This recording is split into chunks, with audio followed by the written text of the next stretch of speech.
ಇವತ್ತು ಸಿದ್ದರಾಮಯ್ಯನವರು ಮುಖ್ಯಮಂತ್ರಿ ಆಗ್ತಾರೆ, ನಾಳೆ ಹೊರಟೋಗ್ತಾರೆ. ಇನ್ನೊಂದು ದಿನ ಯಡಿಯೂರಪ್ಪ ಅವರು ಮುಖ್ಯಮಂತ್ರಿ ಆಗಿದ್ರು, ಅವ್ರು ಇವಾಗ ಬದಿಗೆ ಸರಿದ್ರು. ನಾಳೆ ಇನ್ನೊಬ್ಬರು ಮುಖ್ಯಮಂತ್ರಿ ಆಗ್ತಾರೆ, ಬದಿಗೆ ಸರಿತಾರೆ. ಬಡವರಿಗೆ ಕೊಡಬೇಕಾಗಿದ್ದಂತಹ ಸೈಟುಗಳನ್ನು ಈ ರೀತಿಯಾಗಿ ತಮ್ಮ ಪ್ರಭಾವಗಳನ್ನು ಬಳಸಿ ಅವರ ಸಂಬಂಧಿಕರಿಗಿರ್ಬೋದು ಅಥವಾ ಅವರ ಆಪ್ತರಿಗಿರ್ಬೋದು ಅಥವಾ ಉದ್ಯಮಿಗಳಿಗಿರ್ಬೋದು ಒಂದು ಪ್ರಭಾವವನ್ನು ಬೀರಿ ಅವ್ರಿಗೆ ಕೊಡಿಸಿದ್ರೆ ನಮ್ಮಂಥ ಶ್ರೀ ಸಾಮಾನ್ಯರಿಗೆ ಇರಲಿಕ್ಕೆ ಒಂದು ನೆಲೆ ಕಟ್ಕೊಳ್ಳೋಕೆ ಒಂದು 20-30 ಸೈಟ್ ಸಿಗದೆ ಇರತಕ್ಕಂತಹ ಒಂದು ಮಾಫಿಯಾ ಇವತ್ತು BDAಯಲ್ಲಿರ್ಬೋದು, ಮೂಡಾದಲ್ಲಿರ್ಬೋದು ನಿರ್ಮಾಣ ಆಗೋದ್ರೆ ಬಡವರು ಬದುಕೋದು ಹೆಂಗೆ ಅನ್ನುವಂಥ ಪ್ರಶ್ನೆ.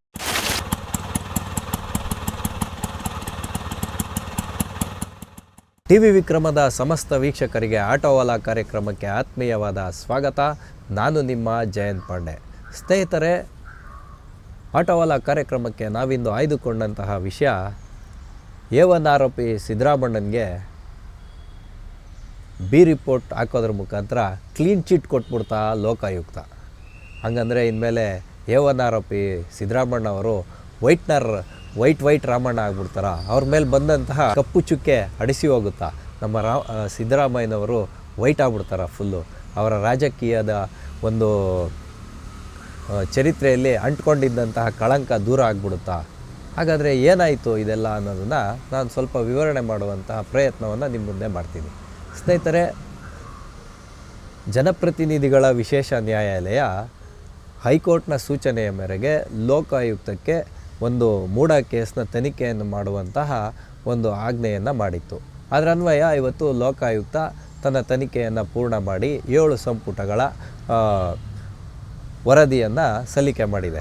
ಅದರಲ್ಲಿ ಕೆಲವಷ್ಟು ಪ್ರಮುಖ ಅಂಶಗಳು ಇವತ್ತು ಮಾಧ್ಯಮದಲ್ಲಿರ್ಬೋದು, ಪತ್ರಿಕೆಗಳಲ್ಲಿರ್ಬೋದು ಹರಿದಾಡ್ತಾ ಇರ್ತಕ್ಕಂಥದ್ದು. ಸಂಪೂರ್ಣವಾದ ಮಾಹಿತಿ ಯಾರಿಗೂ ಇನ್ನೂ ಕೂಡ ಸ್ಪಷ್ಟತೆ ಇಲ್ಲ. ಹಾಗಾಗಿ ಇದನ್ನು ಬಿ ರಿಪೋರ್ಟ್ ಹಾಕಿದ್ದಾರೆ ಅಂತ ಹೇಳುವುದು ಇದು ರಾಜ್ಯ ಸರ್ಕಾರಕ್ಕೆ ಒಂಥರ ಖುಷಿ ಕೊಡುವಂಥ ವಿಚಾರ. ನೋಡ್ರ ನಮ್ಮ ಮೇಲೆ ಒಂದು ದೂರು ಹಾಕಿದ್ದಕ್ಕೆ ಏನಾಗೋಯ್ತು ಅಂತ ಹೇಳುವಂಥ ವಿಚಾರ. ಆದರೆ ವಿಪಕ್ಷಗಳು ಇವಾಗ ಹರಿಹಾಯ್ತಾ ಇದ್ದಾವೆ ಸರ್ಕಾರದ ಮೇಲೆ. ಯಾಕೆ ಅಂದರೆ ಇದನ್ನು ನಾವು ನಿರೀಕ್ಷೆ ಮಾಡಿದ್ವಿ. ಯಾಕೆ ಅಂದರೆ CM ಅವರು ಪ್ರಭಾವವನ್ನು ಬಳಸಿ 14 ಸೈಟ್ಗಳನ್ನು ಪಡ್ಕೊಂಡಿರ್ತಕ್ಕಂಥದ್ದು. ಮೂಡಾದ ಹೋರಾಟ ಏನಿದೆ ಇದು ಕೇವಲ 14 ಸೈಟ್ಗಳಿಗೆ ಮಾತ್ರ ಸೀಮಿತವಾಗಿರತಕ್ಕಂಥದ್ದಲ್ಲ. ಈ ಥರದ ಬೇಕಾದಷ್ಟು ಸೈಟ್ಗಳು ಅಂದರೆ ಮೂಡಾದ ಏನಿದೆ ಒಂದು ಎಲ್ಲ ಸೇರಿ ಈ ಹಗರಣ ಆಗಿರ್ತಕ್ಕಂಥದ್ದು ಅಂತ. ಅದಕ್ಕೋಸ್ಕರ ಇವಾಗ EDನೂ ಕೂಡ ಸಮಾನಾಂತರವಾಗಿ ತನಿಖೆಯನ್ನು ಮಾಡಿಕೊಂಡೇ ಬಂದಿದೆ. ಹಾಗಾಗಿ ED ಕಾಲಕ್ಕೆ ಲೋಕಾಯುಕ್ತಕ್ಕೆ ಏನು ಬೇಕೋ ಮಾಹಿತಿಯನ್ನು ಹಂಚಿಕೊಂಡಿದೆ ಅಂತ ಹೇಳುವಂಥ ವಿಷಯ ಬರ್ತಾ ಇರ್ತಕ್ಕಂಥದ್ದು. ಹಾಗಾಗಿ ಈಗ ಇದೆಲ್ಲವೂ ಸ್ನೇಹಮಯಿ ಕೃಷ್ಣ ಅವ್ರ ಮೇಲೆ ಇವಾಗ ಡಿಪೆಂಡ್ ಆಗಿದೆ. ಅಂದರೆ ಇವಾಗ ಸ್ನೇಹಮಯಿ ಕೃಷ್ಣ ಅವರು ಯಾವ ನಿಲುವನ್ನು ಹೊಂದುತ್ತಾರೆ ಅಂತ ಹೇಳ್ತಕ್ಕಂಥದ್ದು ಇಲ್ಲಿ ಆಶ್ಚರ್ಯದ ಸಂಗತಿಯಾಗಿ ನಮ್ಮೆಲ್ಲರ ಮುಂದೆ ಬಂದು ನಿಂತಿರ್ತಕ್ಕಂಥದ್ದು. ಲೋಕಾಯುಕ್ತದ ಮುಖ್ಯ ಅಂಶಗಳು ಏನು ಹೇಳುತ್ತೆ ಅಂತ ಹೇಳಿದ್ರೆ, ಈ ಒಂದು ಮೂಡ ಹಗರಣದಲ್ಲಿ CM ಅವರು ತಮ್ಮ ಪ್ರಭಾವವನ್ನು ಎಲ್ಲೂ ಬಳಸಿದ್ದಾರೆ ಅಂತ ಹೇಳೋದಕ್ಕೆ ಯಾವುದೇ ವಿಧವಾದಂಥ ಸಾಕ್ಷಿಗಳು ಕೊರತೆ ಇದೆ. ಸಾಕ್ಷಿಗಳಿಲ್ಲ ಅಂತ ಹೇಳ್ತಾ ಇಲ್ಲ, ಅವರು ಕೊರತೆ ಇದೆ ಅಂತ ಹೇಳ್ತಾರೆ. ಅದಾದ ಮೇಲೆ ಇನ್ನೊಂದು ಪಾಯಿಂಟನ್ನು ಇವರು ಹೇಳ್ತಾರೆ. 2014ನೇ ಇಸ್ವಿಯಿಂದ 2024ನೇ ಇಸ್ವಿ ಒಳಗಡೆ 50-50 ಅನುಪಾತದ ಅಡಿಯಲ್ಲಿ ಯಾವ ಸೈಟ್ಗಳ ಒಂದು ಹಂಚಿಕೆ ಆಗಿದೆ ಅವುಗಳ ಬಗ್ಗೆ ನಾವು ಮತ್ತೆ ಇನ್ನೊಂದು ಅಂತಿಮ ವರದಿಯನ್ನು ನಿಮಗೆ ಸಲ್ಲಿಸ್ತೀವಿ ಅಂತಲೂ ಕೂಡ ಹೇಳಿದ್ದಾರೆ. ಹಾಗಾಗಿ ಬಿ ರಿಪೋರ್ಟ್ ಹಾಕಿದ ಕ್ಷಣ ಏನು ಸಿದ್ದರಾಮಯ್ಯ ಅವ್ರನ್ನ ಕ್ಲೀನ್ ಚಿಟ್ ಆಗೋಯ್ತಾ, ಸಿದ್ದರಾಮಯ್ಯ ಅವರು ನಾನೇ ಕ್ಲೀನ್ ಅಂತ ಹೇಳ್ಕೊಂಬಿಡ್ತಾರ ಅನ್ನೋಂಥ ವಿಷಯ ಬರುತ್ತೆ. ಅದು ಹಾಗಲ್ಲ. ಇದಕ್ಕೆ ಏನಾಗುತ್ತೆ ಅಂತ ಹೇಳಿದ್ರೆ, ಸ್ನೇಹಮಯಿ ಕೃಷ್ಣ ಇವಾಗ ದೂರುದಾರರೇನಿದ್ದಾರಲ್ಲ ಅವರು ಇದಕ್ಕೆ ಪ್ರಶ್ನೆಯನ್ನು ಮಾಡ್ಬೋದು. ಹಂಗಾಗಿ ಈಗ ಸ್ನೇಹಮಯಿ ಕೃಷ್ಣ ಅವ್ರಿಗೆ ಒಂದು ನೋಟಿಸನ್ನು ಲೋಕಾಯುಕ್ತ ಕೊಟ್ಟಿದೆ. 1 ವಾರದ ಒಳಗಡೆ ಇವರ ಒಂದು ತನಿಖೆ ನನಗೆ ನಂಬಲು ಅರ್ಹ ಇಲ್ಲ. ಅಂದರೆ ಇವ್ರು ತನಿಖೆಯ ವಿಷಯಗಳೆಲ್ಲ ಅವರು ಓದಿದಾದಮೇಲೆ ನನಗಿದರಲ್ಲಿ ಒಂಥರ ಸಂತೃಪ್ತಿ ಇಲ್ಲ ಈ ತನಿಖೆ ಕುರಿತಾಗಿ ಅಂತ ಹೇಳಿದ್ರೆ, ಅದಕ್ಕೆ ಸೂಕ್ತವಾದಂತಹ ಒಂದು ಸಾಕ್ಷ್ಯಾಧಾರಗಳನ್ನು ನ್ಯಾಯಾಲಯಕ್ಕೆ ಸಲ್ಲಿಸೋದರ ಮುಖಾಂತರ, ಜನಪ್ರತಿನಿಧಿಗಳ ವಿಶೇಷ ನ್ಯಾಯಾಲಯಕ್ಕೆ ಸಲ್ಲಿಸೋದ್ರ ಮುಖಾಂತರ ಇವರು ಮತ್ತೆ ಕೇಸನ್ನು ಸ್ಟ್ಯಾಂಡ್ ಮಾಡ್ಬೋದು. 1 ವಾರ ಟೈಮ್ ಇರುತ್ತೆ ಯಾರಿಗೆ? ಸ್ನೇಹಮಯಿ ಕೃಷ್ಣ ಅವ್ರಿಗೆ. ಇದ್ರ ಹಿಂದೆ ನಾವು ನೋಡ್ಬೋದು, ಇದ್ರ ಹಿಂದೆ 3 ಜನ ಇದ್ದರು ದೂರುದಾರರು. JDSನ ಒಬ್ಬರು ದೂರುದಾರರು ಮತ್ತು ಅಬ್ರಹಾಮ್ ಅನ್ನೋರು. ಅವರಿಬ್ಬರು ಇವತ್ತು ಎಲ್ಲೂ ಈ ಚಿತ್ರಣದಲ್ಲೇ ಕಾಣಿಸ್ಕೊಳ್ತಾ ಇಲ್ಲ. ಅಂದರೆ ಅವರು ತೆರೆಮರೆಗೆ ಸರಿದ್ರ ಇಲ್ಲ ಅದನ್ನು ಕೈ ಬಿಟ್ರ ಅದ್ರ ಬಗ್ಗೆ ಯಾವುದು ಮಾಹಿತಿ ಇಲ್ಲ. ಆದರೆ ಸ್ನೇಹಮಯಿ ಕೃಷ್ಣ ಅವರು ಇವತ್ತೇನು ಹೇಳ್ತಾ ಇದ್ದಾರೆ ಅಂತ ಹೇಳಿದ್ರೆ, ಪ್ರೊಟೆಸ್ಟ್ ಮೆಮೊ ಅಂತ ಒಂದು ಇರುತ್ತಂತೆ.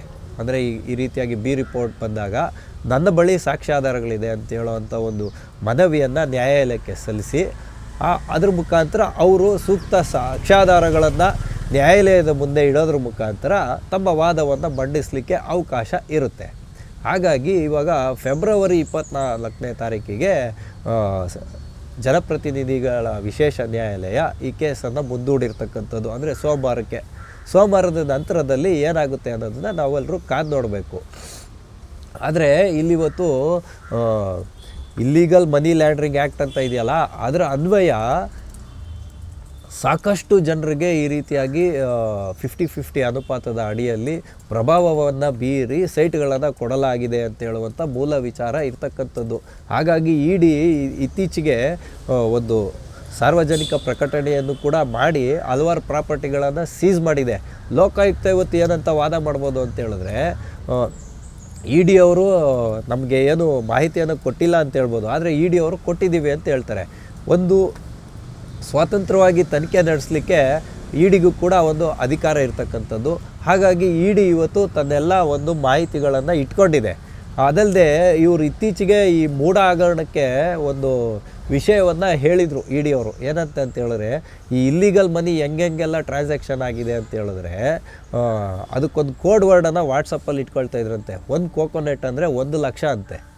ಈ ರೀತಿಯಾಗಿ ಯಾವ ಅಧಿಕಾರಿ ನೋಂದಣಿಯನ್ನು ಮಾಡಿಕೊಡ್ತಾರೆ ಸೈಟ್ಗಳು, ಅವರು ಕೊಡೋವಂಥ ಒಂದು ಲಂಚದ ಹಣ ಏನಿದೆ ಇದಕ್ಕೆ ಈ ಕೋಡ್ ವರ್ಡನ್ನು ಇಟ್ಕೊಂಡಿದ್ರು ಅಂತ ಇಡಿ ಇವತ್ತು ಹೇಳ್ತಾ ಇರ್ತಕ್ಕಂಥದ್ದು. ಅಂದರೆ ನಾವೆಲ್ಲರೂ ನೋಡಬೇಕಾಗಿರೋದು, ಇವತ್ತು ಸಿದ್ದರಾಮಯ್ಯನವರು ಮುಖ್ಯಮಂತ್ರಿ ಆಗ್ತಾರೆ, ನಾಳೆ ಹೊರಟೋಗ್ತಾರೆ. ಇನ್ನೊಂದು ದಿನ ಯಡಿಯೂರಪ್ಪ ಅವರು ಮುಖ್ಯಮಂತ್ರಿ ಆಗಿದ್ದರು, ಅವರು ಇವಾಗ ಬದಿಗೆ ಸರಿದ್ರು. ನಾಳೆ ಇನ್ನೊಬ್ಬರು ಮುಖ್ಯಮಂತ್ರಿ ಆಗ್ತಾರೆ, ಬದಿಗೆ ಸರಿತಾರೆ. ಬಡವರಿಗೆ ಕೊಡಬೇಕಾಗಿದ್ದಂತಹ ಸೈಟುಗಳನ್ನು ಈ ರೀತಿಯಾಗಿ ತಮ್ಮ ಪ್ರಭಾವಗಳನ್ನು ಬಳಸಿ ಅವರ ಸಂಬಂಧಿಕರಿಗಿರ್ಬೋದು ಅಥವಾ ಅವರ ಆಪ್ತರಿಗಿರ್ಬೋದು ಅಥವಾ ಉದ್ಯಮಿಗಳಿಗಿರ್ಬೋದು ಒಂದು ಪ್ರಭಾವವನ್ನು ಬೀರಿ ಅವ್ರಿಗೆ ಕೊಡಿಸಿದ್ರೆ ನಮ್ಮಂಥ ಸಾಮಾನ್ಯರಿಗೆ ಇರಲಿಕ್ಕೆ ಒಂದು ನೆಲೆ ಕಟ್ಕೊಳ್ಳೋಕೆ ಒಂದು 20-30 ಸೈಟ್ ಸಿಗದೆ ಇರತಕ್ಕಂತಹ ಒಂದು ಮಾಫಿಯಾ ಇವತ್ತು ಬಿ ಡಿ ಎಲ್ಲಿರ್ಬೋದು, ಮೂಡಾದಲ್ಲಿರ್ಬೋದು ನಿರ್ಮಾಣ ಆಗೋದ್ರೆ ಬಡವರು ಬದುಕೋದು ಹೆಂಗೆ ಅನ್ನುವಂಥ ಪ್ರಶ್ನೆ ಬಂದಿದೆ. ಇದೆಲ್ಲದರ ಮಧ್ಯೆ ಇದೇ ವಿಜಯನಗರದಲ್ಲಿ ಇನ್ನೂ ಒಂದು ಈ ರೀತಿಯಾದಂಥ ಡಿನೋಟಿಫಿಕೇಷನ್ ಕೇಸ್ ಇದೆ ಅಂತ ರಮೇಶ್ ಕುಮಾರ್ ಅವರು ಲೋಕಾಯುಕ್ತಕ್ಕೆ ಒಂದು ದೂರನ್ನು ದಾಖಲೆ ಮಾಡಿದ್ದಾರೆ. ಸಾಕಮ್ಮ ಅನ್ನೋರ ಒಂದು ಸೈಟು 4 ಸೈಟು ಅಂದರೆ 9,000 ಚಿಲ್ಲರೆ ಚದರ ಅಡಿಗಳದ್ದೇನೋ ಸೈಟನ್ನು ಸಾಕಮ್ಮ ಅವರು ಪಡ್ಕೊಂಬಿಟ್ಟಿರ್ತಾರೆ ವ್ಯಾಲ್ಯೂ. ಆದರೆ ಇವರು ಅದನ್ನು ಏಕಾಏಕಿಯಾಗಿ ಪ್ರಭಾವವನ್ನು ಬಳಸಿ ಅದನ್ನು ನೋಂದಣಿ ಮಾಡಿಕೊಂಡು ಮತ್ತು ಅದನ್ನು ಡಿನೋಟಿಫೈ ಮಾಡಿ ಅದನ್ನು ಹೆಚ್ಚಿನ ಬೆಲೆಗೆ ಮಾರಿದ್ದಾರೆ ಅಂತ ಹೇಳುವಂಥ ಆಪಾದನೆ ಕೂಡ ಇವತ್ತು ಸಿದ್ದರಾಮಯ್ಯನವ್ರಿಗೆ ಸುತ್ತಕೊಂಡಿರ್ತಕ್ಕಂಥದ್ದು. ಆದರೆ ನಾವಿಲ್ಲಿ ನೋಡಬೇಕಾಗಿರುವಂಥ ವಿಷಯ ಏನಪ್ಪ ಅಂತ ಹೇಳಿದ್ರೆ, ಇಲ್ಲಿ ಸಿದ್ದರಾಮಯ್ಯನವರು ಕೇವಲ ಸ್ವಲ್ಪ ನಿಟ್ಟುಸಿರನ್ನು ಬಿಡ್ಬೋದೇ ಹೊರತು ನಿರಾಳ ಅಂತೂ ಆಗೋಕ್ಕೆ ಸಾಧ್ಯ ಇಲ್ಲ. ಯಾಕೆ ಅಂತ ಹೇಳಿದ್ರೆ, ಹೈಕೋರ್ಟ್ ಏನು ಹೇಳಿದೆ ಅಂತ ಹೇಳಿದ್ರೆ, ಇವಾಗ ಪಾರ್ವತಿ ಅಮ್ಮ ಅವರು ಮತ್ತು ಭೈರತಿ ಸುರೇಶ್ ಅವ್ರಿಗೆ ಇಡಿ ಏನು ಸಮನ್ಸನ್ನು ಕೊಟ್ಟಿತ್ತು ಅದನ್ನು ಸ್ಟೇಲಿಟ್ಟಿದ್ರು. ಯಾಕೆ ಅಂತ ಹೇಳಿದ್ರೆ, ಲೋಕಾಯುಕ್ತದ ವರದಿ ಸಬ್ಮಿಟ್ ಆಗಬೇಕು, ಅದನ್ನೆಲ್ಲ ನೋಡಿಕೊಂಡು ನಿಮಗೆ ನಾವು ಮುಂದೆ ಏನು ಹೇಳಬೇಕು ಅದನ್ನು ಹೇಳ್ತೀವಿ ಅಂತ. ಹಾಗಾಗಿ ಅವರಿಬ್ಬರದು ಇವಾಗ ಅವಧಿಯನ್ನು ವಿಸ್ತರಣೆ ಮಾಡಿದ್ದಾರೆ. ಯಾವಾಗವರೆಗೂ ಫೆಬ್ರವರಿ 24ನೇ ತಾರೀಕುವರೆಗೂ. ಫೆಬ್ರವರಿ 24ನೇ ತಾರೀಕಿಗೆ ವಿಚಾರಣೆ ಏನು ಮತ್ತೆ ಶುರುವಾಗುತ್ತೆ, ಆವಾಗ ಈ ಎಲ್ಲ ಒಂದು ನಿಜ ಚಿತ್ರಣ ಮುಂದೆ ಬರೋದಕ್ಕೆ ಸ್ಟಾರ್ಟ್ ಆಗುತ್ತೆ.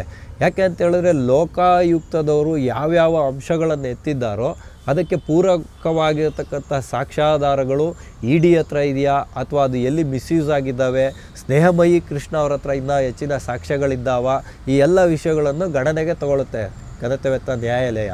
ಹಾಗಾಗಿ ಈ ಕೇಸ್ ಸ್ನೇಹಮಯಿ ಕೃಷ್ಣ ಅವರ ಮೂಲಕ ಇವಾಗ ಮುನ್ನೆಲೆಗೆ ಬರಬೇಕಾಗಿರ್ತಕ್ಕಂಥದ್ದು. ಸ್ನೇಹಮಯಿ ಕೃಷ್ಣ ಅವರ ನಡೆ ಏನಿದೆ ಅನ್ನೋದನ್ನು ನಾವೆಲ್ಲರೂ ಕಾದು ನೋಡೋಣ. ಒಂದು ಪಕ್ಷ ಏನಾದರೂ ಸ್ನೇಹಮಯಿ ಕೃಷ್ಣ ಅವರು ಒಂದು ಸಮರ್ಥವಾದ ವಾದವನ್ನು ಮಂಡನೆ ಮಾಡಿದ್ರೆ, ಅಂದರೆ ಈ ಕೇಸ್ ಯಾವತ್ತೋ ಬಿದ್ದೋಗ್ಬೇಕಾಗಿದ್ದು ಇವಾಗ ಸ್ಟ್ಯಾಂಡ್ ಆಗಿದೆ, CBIಗೆ ಹೋಗೋದು ಬೇಡ ಅಂತ ಹೇಳುವಂಥ ಹಂತದಲ್ಲಿ ಇವಾಗ ಒಬ್ಬ ಪ್ರಭಾವಿ ರಾಜಕಾರಣಿ ಸಿದ್ದರಾಮಯ್ಯ ಅವರು ಮಾಸ್ ಲೀಡರ್ ಆಫ್ ಕರ್ನಾಟಕ, ನಾವೆಲ್ಲರೂ ಒಪ್ಕೊಳ್ಳೇಬೇಕಾಗ್ತದೆ. ಅವರ ರಾಜಕೀಯ ಏನೇ ಇರಲಿ, ಅವರೊಬ್ಬರು ಮಾಸ್ ಲೀಡರು. ಅಂಥ ಒಬ್ಬ ನಾಯಕನ ಒಬ್ಬ ಸಾಮಾನ್ಯ ಎದುರಾಕೊಂಡು ನ್ಯಾಯಾಲಯದಲ್ಲಿ ತಗೊಂಬಂದು 1 ವರ್ಷದಿಂದ ಆ ಕೇಸನ್ನು ಸ್ಟ್ಯಾಂಡ್ ಆಗುವ ರೀತಿಯಲ್ಲಿ ಮಾಡಿ ಇಲ್ಲಿ ಈ ಹಂತಕ್ಕೆ ತಂದಿರೋದು ಇದು ಒಂದು ಹಂತ ಅಷ್ಟೇ. ನಾವೆಲ್ಲರೂ ಅಂದ್ಕೊತೀವಿ ಬಿ ರಿಪೋರ್ಟ್ ಹಾಕಿದ ಕ್ಷಣ ಕೇಸೇ ಬಿದ್ದೋಗ್ಬಿಡ್ತು ಅಂತ. ಅದು ಹಂಗಿರಲ್ಲ. ಅದರಲ್ಲಿನ ಕೆಲವು ಅಂಶಗಳನ್ನು ನ್ಯಾಯಾಲಯ ತಗೊಳುತ್ತೆ. ಅದಾದಮೇಲೆ ನ್ಯಾಯಾಲಯ ಏನು ಹೇಳುತ್ತೆ ಅಂದರೆ ಇಲ್ಲಿ ಇಂತಿಂಥ ಅಂಶಗಳು ಸರಿ ಇಲ್ಲ. ಯಾಕೆಂದರೆ ನ್ಯಾಯಾಲಯ ಎಲ್ಲ ಕಡೆ ತನಿಖೆ ಮಾಡೋಕ್ಕಾಗದೇ ಇರೋದಕ್ಕೆ ಈ ಲೋಕಾಯುಕ್ತ ತನಿಖಾ ಸಂಸ್ಥೆ ಕೊಟ್ಟಿರ್ತಕ್ಕಂಥದ್ದು. ಹಾಗಾಗಿ ಇದು ಕರ್ನಾಟಕದ ರಾಜ್ಯದಲ್ಲಿ ಪ್ರಭಾವವನ್ನು ಅಂದರೆ CM ಮೇಲೆ ಮಾಡಬೇಕಾದ್ರೆ ಕೆಲವು ಮುಜುಗರಗಳು ಆಗಿರ್ತವೆ ಅವ್ರಿಗೂ. ಹಾಗಾಗಿನೂ ಕೂಡ ಲೋಕಾಯುಕ್ತರ ಒಂದು ವೃತ್ತಿ ಏನು ಮಾಡ್ತಾರೆ, ಅವರು ವೃತ್ತಿ ಧರ್ಮವನ್ನು ಅವರು ಸರಿಯಾಗಿ ನಿಭಾಯಿಸಿರ್ತಾರೆ. ಎಲ್ಲೋ ಒಂದು ಕಡೆಗೆ ಯಾವುದಾದ್ರೂ ಒಂದು ಹಿಂಟನ್ನು ನ್ಯಾಯಾಲಯಕ್ಕೆ ಕೊಟ್ಟಿರ್ತಾರೆ. ಯಾರು ಎಷ್ಟೇ ಪ್ರಭಾವವನ್ನು ಬಳಸಿದ್ರೂ ಕೂಡ ಯಾವುದೇ ಒಬ್ಬ ಸರ್ಕಾರಿ ಅಧಿಕಾರಿ ತನ್ನ ಒಂದು ಚರಿತ್ರೆಯನ್ನು, ಪ್ರಾಮಾಣಿಕ ಅಧಿಕಾರಿಗಳು ತಮ್ಮ ಚರಿತ್ರೆಯನ್ನು ಹಾಳು ಮಾಡ್ಕೊಳಕ್ಕೆ ಇಷ್ಟಪಡಲ್ಲ. ಯಾವುದಾದ್ರೂ ಒಂದು ಹಿಂಟ್ ಅಂತ ಏನು ಹೇಳ್ತೀವಿ ನಾವು, ಸುಳಿವು, ಈ ಸುಳಿವನ್ನು ಕೊಟ್ಟೇ ಇರ್ತಾರೆ ನ್ಯಾಯಾಲಯಕ್ಕೆ. ಅಂಥ ಸುಳಿವನ್ನು ಹುಡ್ಕೋದ್ರಲ್ಲಿ ಸ್ನೇಹಮಯಿ ಕೃಷ್ಣ ಅವರ ಮತ್ತು ಅವರ ವಕೀಲರ ಒಂದು ಚಾಣಾಕ್ಷತನವನ್ನು ಬೆರೆದ್ರೆ ಈ ವಿಷಯ ಎಲ್ಲ ಬಯಲಿಗೆ ಬರುತ್ತೆ. ಹಾಗಾಗಿ ಇನ್ನು ಮುಂದೆ ಏನಾಗ್ಬೋದು ಅಂತ ಹೇಳಿದ್ರೆ, ಸ್ನೇಹಮಯಿ ಕೃಷ್ಣ ಅವರು ಏನಾದರೂ ಈ ಪ್ರೊಟೆಸ್ಟ್ ಮೆಮೋವನ್ನು ಕೊಟ್ಟು ವಾದವನ್ನು ಮಂಡಿಸಿದ್ರೆ ಅದ್ರ ಮುಖಾಂತರ ಕೇಸ್ ನಿಲ್ಲುವಂತಹ ಸಾಧ್ಯತೆ ಇರುತ್ತೆ. ಅಥವಾ ಲೋಕಾಯುಕ್ತದ ತನಿಖೆಯನ್ನು ಮತ್ತೊಮ್ಮೆ ಮಾಡಲಿಕ್ಕೆ ಅವಕಾಶ ಕೊಡುವಂತಹ ಸಾಧ್ಯತೆ ಇರುತ್ತೆ. ಇದೆಲ್ಲವನ್ನು ಗಮನಿಸುವಂತಹ ಹೈಕೋರ್ಟು CBIಗೆ ಈ ತನಿಖೆಯನ್ನು ಕೊಡುವಂತಹ ಸಾಧ್ಯತೆಗಳು ಇರುತ್ತೆ. ಇದನ್ನು ಯಾರು ಅಲ್ಲಗಳಿಲಿಕ್ಕೆ ಆಗಲ್ಲ. ಆದರೆ ರಾಜಕೀಯವಾಗಿ, ಕರ್ನಾಟಕದ ರಾಜಕೀಯವಾಗಿ ನೋಡುವಾಗ ಈ ಕುರ್ಚಿ ಕದನ ಇವತ್ತು ನಡೀತಾ ಇದೆಯಲ್ಲ, ಅದರಲ್ಲಿ ಸಿದ್ದರಾಮಯ್ಯನವ್ರಿಗೆ ಒಂದು ಥರ ಶಕ್ತಿ ಬಂದಾಗ ಇವಾಗ ಕಾಣ್ತಾ ಇರ್ತಕ್ಕಂಥದ್ದು. ಇದೆಲ್ಲದರಿಂದ ಏನಂದರೆ ನಾವು ತುಂಬ ಸರಳವಾಗಿ ಅರ್ಥ ಆಗಬೇಕು ಅನ್ನೋದಾದರೆ, ಈ ತನಿಖೆಯಿಂದ ಸಿದ್ದರಾಮಯ್ಯನವ್ರಿಗೆ ಬಂಧನ ಆಗ್ಬಿಡುತ್ತೆ ಅಂತದೆಲ್ಲ ದೂರದ ಮಾತು. ಆದರೆ ಈ ಆಪಾದನೆ ಬಂದಿದೆಯಲ್ಲ, ಇದನ್ನು ನಿಲ್ಲಿಸೋದಕ್ಕಾಗಲಿ ಸಿದ್ದರಾಮಯ್ಯನವ್ರ ಕೈಯಲ್ಲಾಗಲ್ಲ. ನ್ಯಾಯಾಂಗದ ಹೋರಾಟದ ಮುಖಾಂತರ ಅವ್ರ ಅವಧಿಯನ್ನು ಮುಂದಕ್ಕೆ ಹಾಕ್ಕೊಂಡು ಹೋಗೋಕ್ಕೆ ಎಲ್ಲ ಅವಕಾಶಗಳು ಸಿಕ್ಕಿರ್ತಕ್ಕಂಥದ್ದು. ಹಂಗಾಗಿ ಇವತ್ತು ಈ ಎಲ್ಲ ತನಿಖೆಗಳು ಮತ್ತೆ ಪುನರಾವರ್ತನೆಯಾಗಿ ನ್ಯಾಯಾಲಯ ಯಾವುದಾದ್ರೂ ಒಂದು ನಿಲುವನ್ನು ತಗೊಳ್ಳುವಾಗ ಇನ್ನೊಂದು 6 ತಿಂಗಳು, 1 ವರ್ಷ ಮುಂದಕ್ಕೆ ಹೋಗಿರುತ್ತೆ. ಅಲ್ಲಿವರೆಗೂ ನಮ್ಮ DKಶಿ ಅವರು ಡೆಲ್ಲಿಗೆ ಹೋಗ್ತಾನೆ ಇರ್ತಾರೆ, ಬರ್ತಾನೆ ಇರ್ತಾರೆ, ಡೆಲ್ಲಿಗೆ ಹೋಗ್ತಾನೆ ಇರ್ತಾರೆ, ಬರ್ತಾನೆ ಇರ್ತಾರೆ. ಪಾಪ ಅವ್ರಿಗೆ CM ಗಾದಿ ಸಿಗುವಂಥ ಯಾವ ಸುಳಿವು ಸಿಗ್ತಾ ಇಲ್ಲ. ಹಾಗಾಗಿ ಮೂಡ ಹಗರಣದ ಈ ಸಂಪೂರ್ಣವಾದಂತಹ ಏನು ತನಿಖೆ ಇದೆ, ಇವತ್ತು ಸ್ನೇಹಮಯಿ ಕೃಷ್ಣ ಅವರ ಮೇಲೆ ನಿಂತಿರ್ತಕ್ಕಂಥದ್ದು. ಫೆಬ್ರವರಿ 24ನೇ ನಂತರ ಸ್ನೇಹಮಯಿ ಕೃಷ್ಣರವರ ನಡೆ ಏನಿರುತ್ತೆ ಅನ್ನೋ ಕುತೂಹಲವನ್ನು ನಿಮ್ಮೆಲ್ಲರ ಮುಂದೆ ಇಡುವುದರ ಮುಖಾಂತರ ಆಟೋವಾಲ ಕಾರ್ಯಕ್ರಮವನ್ನು ನಾವಿಂದು ಮುಗಿಸ್ತಾ ಇದ್ದೇವೆ. ಮುಂದೆ ಇಂತಹದ್ದೇ ಒಂದು ಕುತೂಹಲಕಾರಿಯಾದ ವಿಷಯದೊಂದಿಗೆ ನಾವೆಲ್ಲರೂ ಮತ್ತೆ ಭೇಟಿಯಾಗೋಣ.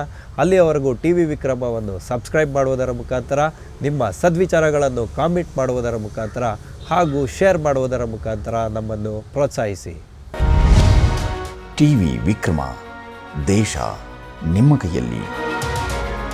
ಈ ಕಾರ್ಯಕ್ರಮ ನಿಮಗೆ ಇಷ್ಟ ಆಗಿದ್ದಲ್ಲಿ ಲೈಕ್, ಶೇರ್ ಹಾಗೂ ಕಮೆಂಟ್ ಮಾಡಿ. TV ವಿಕ್ರಮದ ಕಾರ್ಯಕ್ರಮಗಳನ್ನು ನಿರಂತರವಾಗಿ ವೀಕ್ಷಿಸಲು ಸಬ್ಸ್ಕ್ರೈಬ್ ಮಾಡಿ, ಬೆಲ್ ಐಕನ್ ಒತ್ತಿ.